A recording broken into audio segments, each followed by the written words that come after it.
Hello everyone, welcome back to our channel keep creating. दोस्तों, आज Sunday है तो हम वापस आ गए अपने वीकली मार्केट रैपअप के साथ। इस वीडियो में हम वीकली मार्केट हाइलाइट्स डिस्कस करेंगे, सारे इंपॉर्टेंट न्यूज और इंडिकेटर्स की चर्चा करेंगे और कंक्लूजन में आपको अपनी ओपिनियन भी बताऊंगा about how to invest in the current market situation. तो वीडियो के एंड तक बने रहें। मैंने चैनल पे basics of investing and wealth creation और म्यूचुअल फंड इन्वेस्टिंग के नाम से 2 प्लेलिस्ट भी क्रिएट की हैं। ये सभी फंडामेंटल वीडियोस अगर आपने अभी तक चेक नहीं किए हैं तो प्लीज देखिए। काफी इंपॉर्टेंट कॉन्सेप्ट्स डिस्कस किए हुए जो आपके लिए बहुत यूजफुल रहेंगे। ऊपर राइट साइड में आई बटन में प्लेलिस्ट की लिंक आ रही है जो मैं डिस्क्रिप्शन बॉक्स में भी डाल दूंगा। वीडियो शुरू करने से पहले बता दूं कि अगर आपने अब तक चैनल को सब्सक्राइब नहीं किया तो you are missing a lot of useful information and ideas about investing and wealth creation. आपके सब्सक्रिप्शंस, लाइक्स और कमेंट्स से मुझे और भी मोटिवेशन मिलती है और मैं आपके सजेस्ट किए हुए टॉपिक्स पे भी वीडियोस क्रिएट करने की कोशिश करता रहता हूँ। चूंकि हमारा चैनल एक नया चैनल है तो आप जितना लाइक, कमेंट और शेयर करेंगे हमें ज्यादा से ज्यादा लोगों तक ये इन्फॉर्मेशन पहुंचाने में उतनी मदद मिलेगी। So just smash the like button, subscribe to the channel और साथ ही नोटिफिकेशन बेल दबाना मत भूलिए ताकि आगे आने वाली एक भी वीडियो को आप मिस ना करें। आप हमें फेसबुक, ट्विटर और टेलीग्राम पे भी फॉलो कर सकते हैं ताकि आपकी नॉलेज और भी एनहांस हो सके। लिंक डिस्क्रिप्शन में दी हुई है। So without taking any more of your time, let's get started. दोस्तों, सबसे पहले हम बात करते हैं निफ्टी की वीकली मूवमेंट पे। तो निफ्टी इस हफ्ते भी 1.8% की पॉजिटिव मूवमेंट के साथ क्लोज हुआ। पिछले 7 हफ्तों से 7 वीक से कॉन्जिक्यूटिवली निफ्टी अपवर्ड मूवमेंट के साथ, पॉजिटिव मूवमेंट के साथ क्लोज हुआ है। ये 7वां ऐसा हफ्ता था और निफ्टी ने इस हफ्ते अपना एक नया ऑल टाइम हाई बनाया है, लाइफ टाइम हाई बनाया है 13,773 के आसपास का। निफ्टी की अगर वन डे चार्ट पर नजर डालें तो आप देख सकते हैं कि अभी निफ्टी में काफी बुलिश मूवमेंट बनी हुई है। ऊपर पॉजिटिव मूवमेंट बहुत तगड़ी चल रही है और इसी ग्राफ पे अगर आप थोड़ी और नजदीकी से नजर डालें तो आप देख सकते हैं कि एक जो ट्रेंड रेसिस्टेंस है, जो आप टॉप्स को कनेक्ट करके एक ट्रेंड रेसिस्टेंस बना सकते हैं, की ट्रेंड रेसिस्टेंस के आसपास निफ्टी अभी चल रहा है और वहां से कई बार इसने रिट्रेस भी किया। आप देख सकते हैं इस चार्ट पे कई बार इसने यहाँ से रिट्रेस किया, यहाँ पे रिट्रेस किया, फिर यहाँ से ट्रेस किया, फिर अभी आसपास के भी टाइम में इसने कई दिनों यहाँ से रिट्रेस किया। तो ये एक ट्रेंड रेसिस्टेंस है जो हम पिछले कई वीक से बात भी कर रहे हैं, 2-3 वीक से, कि अपने ट्रेंड रेसिस्टेंस के आसपास ये स्ट्रगल कर रहा है निफ्टी उसको ब्रेकआउट, डिसाइसिवली ब्रेकआउट करने में। तो कंसोलिडेशन रेंज से डेफिनेटली निफ्टी अभी काफी ऊपर है, अपने सारे ईएमएस, एक्सपोनेंशियल मूविंग एवरेजेस से काफी ऊपर है। तो काफी बुलिश है निफ्टी ओवरऑल मोमेंटम, बट अपने की ट्रेंड रेजिस्टेंस के आसपास भी चल रहा है, जो जिसपे हमें ध्यान देखना पड़ेगा आगे कुछ दिनों के लिए। अगर वीकली चार्ट पर नजर डालें, थोड़ी मीडियम टर्म पर्सपेक्टिव से बात करें, तो यहाँ पे भी आप देख सकते हैं, यहाँ पे भी एक की ट्रेंड रेजिस्टेंस के आसपास जो एक डॉटेड रेड डॉटेड लाइन आपको दिख रही है, उस ट्रेंड रेजिस्टेंस के आसपास अभी निफ्टी ट्रैवल कर रही है। इसमें भी काफी स्ट्रॉन्ग बुलिश वीकली कैंडल हमें दिख रही है, but it is also near it's weekly trend resistance.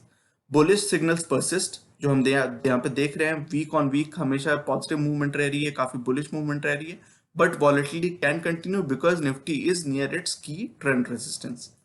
अगर मंथली चार्ट की बात करें, काफी लॉन्ग टर्म पर्सपेक्टिव आप देख सकते हैं कि कई सालों की चार्ट है यहाँ पे, तो हर एक कैंडल यहाँ पे एक मंथ को दिखा रही है। तो मंथली चार्ट पे भी आप देख सकते हैं कि काफी बुलिश मूवमेंट है। पिछले मंथ की जो मूवमेंट रही थी नवंबर की, काफी बुलिश रही थी। आप देख सकते हैं काफी वॉलेटाइल मूवमेंट थी बट काफी बुलिश भी थी। इस मंथ की जो स्टार्ट रही और अभी ऑलमोस्ट हाफ से ज्यादा मंथ ये निकल चुकी है और अगला वीक भी ट्रंकेटेड वीक है, तो काफी सारे ट्रेडिंग सेशंस निकल चुके हैं। इन ट्रेडिंग सेशंस में काफी बुलिश मूवमेंट रही है, काफी पॉजिटिव मूवमेंट रही है। Bullish signal still persist on the monthly chart, यहाँ पे क्लियरली आपको दिख रहा है, बट वॉलेटिलिटी कंटिन्यू रह सकती है। इसके कारण हमें पिछले चार्ट पर भी देखे और आगे भी कुछ फैक्टर्स हम देखने वाले हैं कि क्यों वॉलेटिलिटी कंटिन्यू रह सकती है। तो हम जिन फैक्टर्स की बात कर रहे थे कि कौन से फैक्टर्स हैं जो काफी ओवरबॉट हो गए, उनमें से एक आरएसआई है। आप देख सकते हैं कि आरएसआई की वैल्यू 81.2 हो गई है, जो कि डेफिनेटली ओवरबॉट जोन में है। आप देखते हैं कि रेयरली आरएसआई इतनी हाई वैल्यू पे जाता है। यहाँ पे आप देख सकते हैं कई बार इसने बुलिश मूवमेंट दिखाई है निफ्टी ने, लेकिन इतनी ज्यादा आरएसआई कभी भी नहीं गई है। तो ये 80 के लेवल को क्रॉस कर गया है, विच इज एक्सट्रीमली बुलिश। आप समझ सकते हैं जरूरत से ज्यादा बुलिश है, which has reached overbought levels। तो ये overbought level को क्रॉस कर गया है RSI, which is a warning sign। एक तरह से आपको एक cautious sign के तौर पे इसको लेना चाहिए। MACD पे आप देख सकते हैं कि जो बुलिश क्रॉसओवर है वो कंटिन्यू हुआ है, बट ये जो गैप है वो अभी तो स्टेबल है, बट इसका हमें देखना पड़ेगा कि ये इतनी छोटी सी गैप है, इतनी नैरो गैप है कि इसका हमें देखना पड़ेगा कि ये किस तरह से अपने आप को टर्न करती है बेरिश बुलिश। तो इसका हमें आगे आने वाले हफ्ते में ही पता चलेगा कि किस तरह की मूवमेंट रह सकती है MACD पे।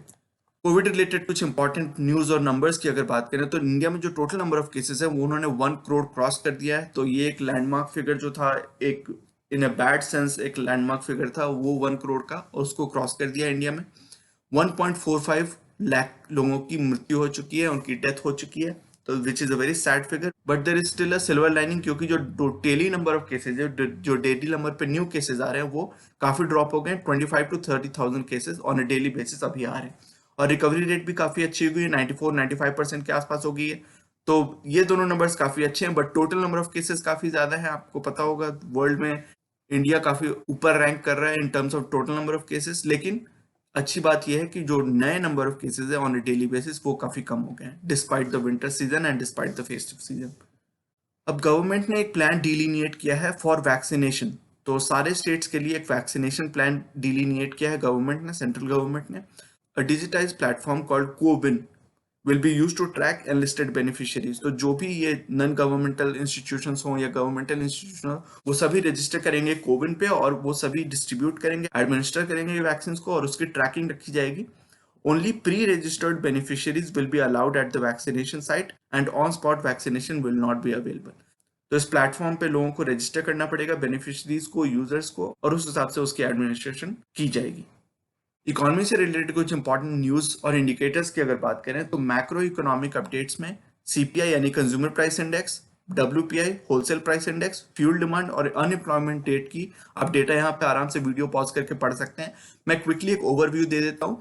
Urban inflation ease from the previous month. तो प्रीवियस मंथ में अर्बन इन्फ्लेशन 7.33% थी, वो घट के 6.73% हो गई है नवंबर में, विच इज वेरी गुड। उसी तरह सीपीआई के नंबर, कंज्यूमर प्राइस इंडेक्स की नंबर अक्टूबर में 7.61% थी, वो घट के 6.93% हो गई है। तो अर्बन इन्फ्लेशन भी घटी है। रूरल इन्फ्लेशन में भी थोड़ी ड्रॉप आई है, जो पहले 7.75% थी वो घट के 7.2% हो गई है। और उसी तरह सीपीआई में भी ड्रॉप आई है। तो ये तो अच्छी न्यूज थी, कंज्यूमर प्राइस इंडेक्स थोड़ा कम हुआ है, इन्फ्लेशन थोड़ी ईज हुई है। लेकिन होलसेल प्राइस इंडेक्स में कोई गिरावट नहीं आई। Actually wholesale inflation in India rose to a 9 month high of 1.55%। तो 9 महीनों की अपनी हाई फिगर पे पहुंच गई है WPI wholesale price index. This number was 1.48% in October, this has risen to 1.55% in November. तो होलसेल प्राइस इंडेक्स में अभी भी काफी बढ़त चल रही है। कंज्यूमर प्राइस इंडेक्स में थोड़ी ईज आई है। The rise in the wholesale price index was mainly because of the rise in the prices of manufactured products। तो manufactured जो products होते हैं उनकी प्राइस के इन्फ्लेशन के कारण WPI में इंक्रीज आई है। उसी तरह एक और सैड फिगर है जो कि है अनएम्प्लॉयमेंट रेट रिलेटेड। तो ओवरऑल जो अनएम्प्लॉयमेंट रेट है that has increase to 9.9% in the week ended December 13। जो लेटेस्ट वीक एंड हुई है उसमें centre for monitoring Indian economy CMI की डेटा के हिसाब से December 13 की जो वीक एंड हुई है उसमें 9.9% की अनएम्प्लॉयमेंट रेट थी इंडिया में ओवरऑल। इसमें अर्बन अनएम्प्लॉयमेंट की अगर बात करें तो 11.62% की। तो अर्बन अनएम्प्लॉयमेंट रेट काफी हाई है compared to rural unemployment rate which is 9.11%। तो दोनों ही numbers on the upper side हैं, on the above average side हैं, but urban unemployment rate is worse than rural unemployment rate। Fuel demand में थोड़ी increase आई है। Fuel demand has risen in November over October. अक्टूबर में जितनी fuel की डिमांड थी, गैस की डिमांड थी, पेट्रोल की डिमांड थी, उससे थोड़ी बढ़त हुई है कंपेयर टू अक्टूबर। लेकिन अगर सेम मंथ 2019 यानी कि पिछले साल के सेम मंथ नवंबर 2019 से नवंबर 2020 की अगर कंपैरिजन करें तो 3.6% की फॉल है। तो पिछले साल से ऑफ कोर्स अभी भी डिमांड थोड़ी कम है, लेकिन फिर भी it has reached those levels which is very appreciable and that increase has mainly been caused because of revival in transportation and business related activity. तो ट्रांसपोर्टेशन और बिजनेस एक्टिविटी में जितनी इंप्रूवमेंट धीरे धीरे करके आती जाएगी उसी तरह फ्यूल डिमांड भी बढ़ती जाएगी। तो वो हमें यहाँ पे दिख रहा है। S&P स्टैंडर्ड एंड पुअर्स ने रिवाइज कर दिया है इंडिया का जो जीडीपी फोरकास्ट था। उसमें उन्होंने कहा था कि इस साल फाइनेंशियल ईयर में यानी कि मार्च 2021 में जो साल फाइनेंशियल ईयर एंड होने वाला है तो -10% की जीडीपी कॉन्ट्रैक्शन उन्होंने पहले फोरकास्ट की थी इंडिया के लिए। अब उसको रिवाइज करके उन्होंने -9% कर दिया। तो अभी भी बहुत कोई मेजर रिवीजन नहीं है, लेकिन 1% की रिवीजन भी एक अच्छी सिग्निफिकेंट रिवीजन मानी जाएगी। तो this can be considered a positive sign. और उन्होंने कहा है कि the main reason given for this revision were faster than expected recovery of economic activity and falling infection rates. तो इंडिया में कोविड के इन्फेक्शन रेट्स काफी ड्रॉप हो गए हैं, जैसा हमने पहले भी बात की, वो एक रीजन है। और दूसरी रीजन है जो कि एक बहुत ही स्ट्रॉन्ग रीजन है, वो है faster than expected recovery of economic activity. तो जो उन्होंने पहले एंटिसिपेट किया था, पहले एक्सपेक्ट किया था इकोनॉमिक एक्टिविटी में रिवाइवल, उससे बेहतर रिवाइवल उन्हें दिख रही है, जिसके कारण उन्होंने ये अपवर्ड रिविजन किया है -10% से -9% का। तो ये एक अच्छी बात मानी जा सकती है। Crude oil prices inch higher because उन्होंने 9 मंथ हाई अपना रीच कर लिया है because of two main reasons. First, उसकी पहली रीजन ये है कि जो यूएस की क्रूड ऑयल इन्वेंटरीज है those have declined more than expected. उनकी जो क्रूड ऑयल रिजर्व थी उसमें थोड़ी डिक्लाइन है, which has caused a good upsurge in prices. और दूसरी रीजन ये है कि another round of stimulus is expected in the US. तो स्टिमुलस की बात हम अक्सर करते ही हैं कि यूएस में काफी महीनों से एक्चुअली बात चली है सेकंड स्टिमुलस की। उस पर अभी तक कुछ कॉन्क्रीट नहीं हुआ है, लेकिन एक $960 बिलियन का एक प्लान, वर्किंग प्लान कांग्रेस के ऊपर अभी टेबल्ड है। वो लोग अभी भी विचार कर रहे हैं और मोस्ट लाइकली इस वीकेंड या इस कमिंग वीक में उसमें कोई एक्शन लिया जा सकता है, कोई वर्डिक्ट आ सकती है। तो because of these two factors the crude oil prices have inched higher. कुछ कॉर्पोरेट न्यूज की अगर बात करें तो Tata group has shown interest in Air India, in buying Air India. तो Tata group has expressed interest in bidding for the airlines, Air India airlines. इसमें और दो पार्टीज हैं, group of 200 employees of the airline who are backed by an unknown investor is also bidding for the airlines. तो एक तो Tata group bid कर रही है, एक और ग्रुप है जो कि which is backed by an unknown investor is also bidding for the airlines। वो 200 एम्प्लॉइज की ग्रुप है, तो वो एक सेपरेट टीम है जो कि बिड करी, और एक थर्ड बिडर है which is Interrupt Incorporated। ये यूएस बेस्ड कंपनी है और एक्चुअली इसके एक ओनर एनआरआई ही हैं, तो वो भी बिड कर रहे हैं। And this US based companies specialising in turning around companies. तो ये स्पेशलाइज करते हैं, ये जो थर्ड बिडर है इंटरप्ट इनकॉर्पोरेटेड, वो स्पेशलाइज करते हैं इन टर्निंग अराउंड कंपनीज को टर्न अराउंड करने में ये स्पेशलाइज करते हैं। तो ये तीनों ग्रुप्स अभी डेफिनेटली रेस में है एयर इंडिया की बिडिंग में। फिर कंज्यूमर ड्यूरेबल्स की जो डिमांड है उसमें थोड़ी पॉजिटिव मूवमेंट आई है। Market share gains from unorganised players has led to a pickup in demand for consumer goods. तो जो हम अक्सर बात भी करते हैं जब हम स्टॉक मार्केट स्पेसिफिक सेक्टर्स की बात करते हैं, कई सारे स्टॉक्स की बात करते हैं अपनी वीडियोस में, तो उसमें मैं अक्सर ये चर्चा करता हूँ कि कोविड के बाद ये एक्सेलरेशन और भी ज्यादा हो जाएगी regarding a shift from unorganise sector to organise sector in almost every industry. तो हर इंडस्ट्री में ये थोड़ी बहुत शिफ्ट जरूर होगी, कुछ इंडस्ट्रीज में ज्यादा होगी, कुछ इंडस्ट्रीज में थोड़ी कम हो सकती है, बट डेफिनेटली एक शिफ्ट होने वाली है फ्रॉम अनऑर्गेनाइज टू ऑर्गेनाइज। और वही हमें यहाँ पे भी दिख रहा है कंज्यूमर ड्यूरेबल सेक्टर में। ये जो डिमांड है, जो लिस्टेड प्लेयर्स हैं, जो ऑर्गेनाइज प्लेयर्स हैं, उनकी तरफ ये डिमांड बढ़ती चली जा रही है। Further a healthy festive season has boosted prospects for December quarter performance. तो दिसंबर क्वार्टर में परफॉर्मेंस अच्छी होने के आसार दिख रहे हैं because of festive season demand, because of revival in demand. तो वो अच्छी न्यूज है कंज्यूमर ड्यूरेबल सेक्टर के इंपॉर्टेंट मार्केट प्लेयर्स के लिए। उसी तरह इस वीक एक इंपॉर्टेंट न्यूज आई बोरोसिल रिन्यूएबल्स के लिए। तो ये कंपनी क्या करती है, ये बनाती है सोलर ग्लास। तो सोलर पैनल्स में ग्लास यूज होती है वो ये कंपनी बनाती है।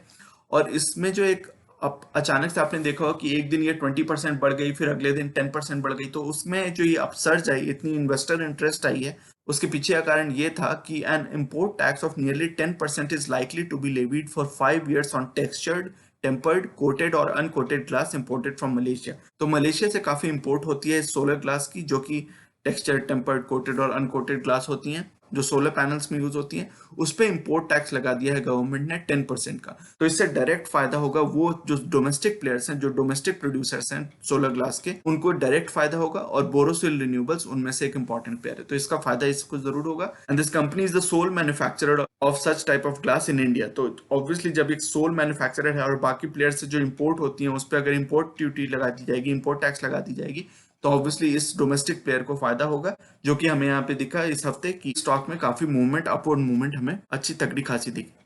फिर जुबिलेंट फूडवर्क्स जो कि डोमिनोज की डिस्ट्रीब्यूटर है, डोमिनोज की फ्रेंचाइज ओन करने वाली कंपनी है इंडिया में, उसने बिरयानी सेगमेंट में, यानी कि इंडिया में जो बिरयानी मार्केट है उसमें लॉन्च किया है अपना एक नया ब्रांड, लॉन्च किया है एकदम करके।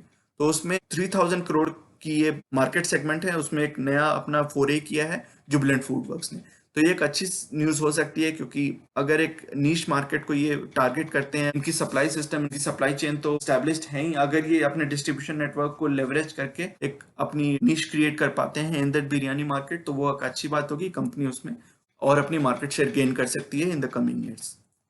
निफ्टी के कुछ और इंपॉर्टेंट इंडिकेटर्स की बात करते हैं। तो निफ्टी का जो करंट पी है वो है 37.8। तो अगेन पिछले 2-3 हफ्ते से हम बात कर रहे हैं कि निफ्टी नए नए अपने ऑल टाइम हाई बना रहा है, both in terms of price, यानी कि जो स्टॉक मार्केट प्राइस है निफ्टी की जो लेवल है उस पे, और इन टर्म्स ऑफ पी। तो पी भी अपने ऑल टाइम हाई पे चल रहा है, 37.8 से ऊपर का पी आज तक नहीं रहा है निफ्टी का। निफ्टी की जो अर्निंग्स है अभी भी 364 पे अटकी हुई हैं, तो ये जब तक दिसंबर क्वार्टर की अर्निंग्स नहीं आती हैं इसमें कोई अपडेट नहीं आएगा। तो स्टार्टिंग फर्स्ट और सेकंड वीक ऑफ जनवरी आप इसमें कुछ अपडेट्स देख सकते हैं, मोस्ट लाइकली पॉजिटिव अपडेट्स होंगी, पॉजिटिव रिविजन होगी अर्निंग्स। तो जैसे जैसे अर्निंग्स बढ़ेंगी ये निफ्टी पी थोड़ा स्टेबलाइज कर सकता है, थोड़ा नीचे आ सकता है, क्योंकि आपको पता होगा निफ्टी पी क्या होता है, प्राइस बाय अर्निंग्स। तो प्राइस अगर कांस्टेंट रहती है या थोड़ी सी बढ़ती है, बट अर्निंग्स अगर बहुत अच्छी तरह से हेल्दी वे में बढ़ती हैं, तो निफ्टी का पी स्टेबलाइज कर सकता है, करेक्ट कर सकता है, सो कॉल्ड करेक्शन उसमें आ सकती है। तो करेक्शन दो तरह से आ सकती है, या तो प्राइस करेक्शन आए, यानी कि निफ्टी के लेवल्स में गिरावट आए, या दूसरी करेक्शन आ सकती है कि जो अर्निंग्स पर शेयर है, जो निफ्टी के अर्निंग्स हैं, जो निफ्टी के अंडरलाइंग कंपनीज की अर्निंग्स है, वो इंप्रूव हो जाए, वो बढ़ जाए, तो निफ्टी की पी में करेक्शन आ सकता है। तो ये दोनों फैक्टर्स पर हमें ध्यान रखना पड़ेगा कि किस तरह से करेक्शन आएगी। तो निफ्टी की पी में जरूर करेक्शन आ सकती है, but that can be achieved in two ways, not just by price correction but also by improvement in earnings. तो ये हमें ध्यान रखना पड़ेगा कि किस तरह से ये प्ले आउट करता है। फिर निफ्टी का जो पुट कॉल रेशियो है, पीसीआर रेशियो, ये अभी 1.04 आ रहा है, तो मार्जिनली बेरिश है। जब ये नंबर 1 से ज्यादा होता है तो हम मानते हैं कि निफ्टी अभी ओवरऑल बेरिश है, और जब ये नंबर 1 से कम होता है तो हम मानते हैं कि निफ्टी अभी ओवरऑल बुलिश है। तो चूंकि ये 1.04 है तो मार्जिनली, आप बहुत ही मार्जिनली, बट वॉलिटिलिटी परसिस्ट करेगी। अभी भी ये 1 के आसपास होवर अराउंड कर रहा है। पिछले वीक हमने देखा था कि ये नंबर एग्जैक्टली 1 था, तो काफी अभी वॉलिटिलिटी परसिस्ट करेगी। इसमें हमने पहले के इंडिकेटर्स में भी देखा कि ओवरबॉट लेवल्स पे पहुंच गई है आरएसआई, जो अपने ट्रेंड रेजिस्टेंस के आसपास निफ्टी अभी चल रहा है। तो कई सारे फैक्टर्स हैं जो इंडिकेट कर रहे हैं कि वॉलिटिलिटी परसिस्ट कर सकती है, बट अभी इमिनेंट कोई क्रैश की संभावना नहीं लग रही है। जब तक ये स्टिमुलस पंप करते रहेंगे, ये सारी गवर्नमेंट्स, अभी हमने पिछले हफ्ते बात की थी कि ईसीबी ने, जो यूरोपियन यूनियन की सेंट्रल बैंक है, उन्होंने फिर से एक लिक्विडिटी पुश किया है, फिर से एक स्टिमुलस दिया है। उसी तरह की स्टिमुलस की बात अमेरिका में भी चल रही है। तो वो अमाउंट ऑफ स्टिमुलस डिफर कर सकता है, बट कोई ना कोई स्टिमुलस जरूर आ सकता है अमेरिका में भी। तो जब तक इस तरह की स्टिमुलस दी जाती रहेगी, लिक्विडिटी पुश करती जाती रहेगी, तो मार्केट में क्रैश की संभावना कम लगेगी, क्योंकि लिक्विडिटी सपोर्ट रहेगा। बट थोड़ी बहुत करेक्शन जरूर आ सकती है, और वो थोड़ी बहुत का मतलब 5, 10, 15% भी हो सकता है, and that can happen in January, February, whenever. दिसंबर में होने के चांसेस कम ही दिख रहे हैं, क्योंकि जैसे जैसे हम दिसंबर के फैग एंड में चले जाते हैं, फाइनल वीक में चले जाते हैं, तो एफआई एक्टिविटी काफी कम हो जाती है। जो फॉरेन इंस्टीट्यूशनल इन्वेस्टर्स हैं, उनकी एक्टिविटी कम हो जाती है because of Christmas and new year and end of year things. तो उसमें वॉलिटिलिटी थोड़ी बढ़ सकती है। हमें देखना पड़ेगा कि अगर जैसे जैसे एक्टिविटी कम होगी, वॉलिटिलिटी बढ़ सकती है, क्योंकि बेस काफी छोटा हो जाता है, तो वॉलिटिलिटी के चांसेस बढ़ जाते हैं। और फिर जनवरी में भी हमें देखना पड़ेगा कि जनवरी में मुझे संभावना लग रही है कि हो सकता है एक माइल्ड करेक्शन आ सकती है, जिसकी हमें अपॉर्चुनिटी का फायदा उठाने के लिए हमारी क्या टैक्टिक्स होनी चाहिए, क्या अप्रोच होनी चाहिए, उसकी हम तुरंत अभी चर्चा करने वाले हैं। तो मेरी ओवरऑल अप्रोच अभी भी वही है जो पिछले कई हफ्तों से है, जो कि ये है कि आप अपनी एसआईपी को कंटिन्यू करते रहें to avoid this feeling of missing out. ये फियर ऑफ मिसिंग आउट को अवॉइड करने के लिए, फोमो को अवॉइड करने के लिए अपनी एसआईपी को कंटिन्यू करते रहें। अपनी एसआईपी को तभी इंक्रीज करें, बढ़ाएं, या डबल करें या ट्रिपल करें, जो भी आपकी सहूलियत हो, जो जिस तरह से आपकी कैश पोजीशन हो, उस तरह से तभी बढ़ाएं जब आपको मार्केट में कोई ऐसी अट्रैक्टिव अपॉर्चुनिटी दिखे। जब मार्केट में 2.5%, 3%, 4%, 5% की करेक्शन आनी दिखनी शुरू हो जाए आपको, तो आप अपनी एसआईपी को बढ़ाना शुरू कर सकते हैं, क्योंकि निफ्टी अभी थोड़ा एक्सपेंसिव जरूर हो गया है। काफी सारे इंडिकेटर्स ओवरबॉट जोन में चले गए हैं, तो अभी आपकी जो रिस्क रिवॉर्ड रेशियो है वो आपके फेवर में अभी नहीं हो सकती। अगर आप अपनी lump sum investment, heavy lump sum investment करने का ये समय नहीं है, उसको थोड़ा स्टैगर्ड वे में डिप्लॉय करें। अगर आपके पास कुछ लमसम बन गई हैं, तो उसको आप स्टॉक स्पेसिफिक अप्रोच रख सकते हैं। खास स्पेसिफिक स्टॉक्स की हम जो बात करते हैं, संडे की सेकंड वीडियो में बात करते हैं, उसके प्राइस लेवल्स की बात कर रहे हैं कि कौन कौन से स्टॉक्स में अभी भी वैल्यू प्रोपोजिशन आपको दिख रही है despite the huge run up, despite the huge euphoria in market. उसमें भी आपको कौन कौन से स्टॉक्स अच्छे प्राइस लेवल्स पे मिल रहे हैं, अच्छी फंडामेंटली स्ट्रॉन्ग कंपनीज अच्छी वैल्यू प्रोपोजिशन पे मिल रही हैं, तो उसकी हम चर्चा करते हैं संडे की सेकंड वीडियो में। तो उसको आप फॉलो करते रहें, अपनी वॉच लिस्ट को तैयार रखें। स्पेशली फाइनेंशियल सेक्टर के स्टॉक्स में आपको बहुत ज्यादा यूफोरिक होने की जरूरत नहीं है, आप थोड़ा पेशेंट रहें, क्योंकि जब तक एनपीए की सिचुएशन हमें क्लियरली नहीं दिखती है, हालांकि अच्छे बैंक्स, अच्छी एनबीएफसीज ने काफी ज्यादा प्रोविजनिंग की हुई है, तो हो सकता है कि बहुत ज्यादा उनके एसेट्स पे, बहुत ज्यादा उनके बैलेंस शीट पे हमें इफेक्ट होता हुआ ना दिखे, तो वो अच्छी बात होगी। लेकिन चूंकि इस पे कोई क्लैरिटी नहीं है, तो फाइनेंशियल सेक्टर के स्टॉक्स में, स्पेशली लेंडर्स में, स्पेशली लेंडिंग सेक्टर के स्टॉक्स में, आप लाइफ इंश्योरेंस में इन्वेस्ट कर सकते हैं, आप एसेट मैनेजमेंट बिजनेसेस में इन्वेस्ट कर सकते हैं, आप जनरल इंश्योरेंस बिजनेसेस में इन्वेस्ट कर सकते हैं। उनमें कोई प्रॉब्लम नहीं है, उनकी एसेट में कोई प्रॉब्लम नहीं है। लेकिन जो लेंडर्स हैं, जो बैंक्स हैं और जो एनबीएफसीज हैं, उनमें आप थोड़ा ध्यान रखें, क्योंकि उसकी सिचुएशन अभी भी, उसमें कोई क्लैरिटी नहीं है कि किस तरह से उनके एनपीएस डिक्लेयर हो सकते हैं। जब आरबीआई और सुप्रीम कोर्ट की ये जो डिक्टाट है, जो ये रेस्ट्रिक्शन है टू नॉट डिक्लेयर एनपीएस, वो जब हटाई जाएगी, लिफ्ट करी जाएगी, तो क्या सिचुएशन उभरेगी उस पर कोई क्लैरिटी नहीं है। तो आप उनमें थोड़ा ध्यान से इन्वेस्ट करें, उनमें थोड़ी आपकी इन्वेस्टमेंट अप्रोच थोड़ी कॉशियस होनी चाहिए। तो डेफिनेटली हम वीक ऑन वीक ये डिस्कस करते रहते हैं। सम स्टॉक्स में ऑफर वैल्यू प्रोपोजिशन, जब भी गिरावट ऐसी आती है, अपॉर्चुनिटी आती है, तो आप मार्केट में अच्छे से इन्वेस्ट कर सकते हैं if you see some value proposition in some specific stocks.